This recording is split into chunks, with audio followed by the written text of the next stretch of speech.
Pilot হয়ে আকাশ ছোঁয়ার স্বপ্ন নিয়ে রাজধানীতে আসা এক স্বপ্নবাজ তরুণ ছিলেন তৌকির ইসলাম সাগর। গত 21 জুলাই ছিল তার স্বপ্ন পূরণ করে পুরোদস্তুর বৈমানিক হওয়ার কথা ছিল ফ্লাইট লেফটেন্যান্ট তৌকির ইসলামের। তার একা বিমান ওড়ানোর সাহসিকতার খবরে আনন্দে মেতেছিল পুরো পরিবার ও গ্রামের মানুষ।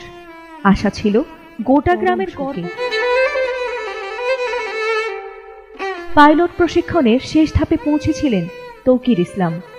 এ ধাপে কোনো প্রশিক্ষক ছাড়াই সম্পূর্ণ নিজ দায়িত্বে বিমান ওড়াতে হয়। অর্থাৎ সোমবার সোলো ফ্লাইট ট্রেনিংয়ে একাই বিমান ওড়ানোর কথা ছিল ফ্লাইট লেফটেন্যান্ট তৌকির ইসলাম সাগরের।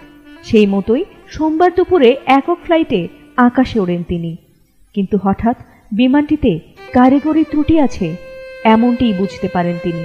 তাই আর দেরি না করে সাথে সাথেই কন্ট্রোল রুমে যোগাযোগ করেন তিনি।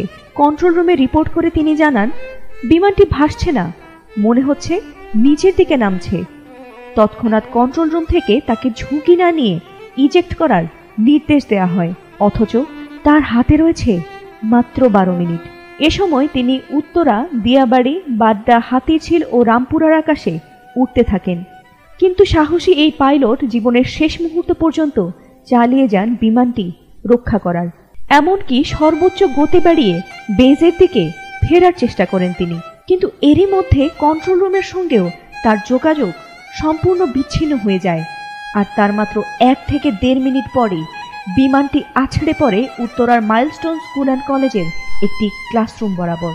আর মুহূর্তেই আগুন ছড়িয়ে পড়ে মৃত্যুপুরীতে পরিণত হয় গোটা মাইলস্টোন স্কুলের ক্যাম্পাস।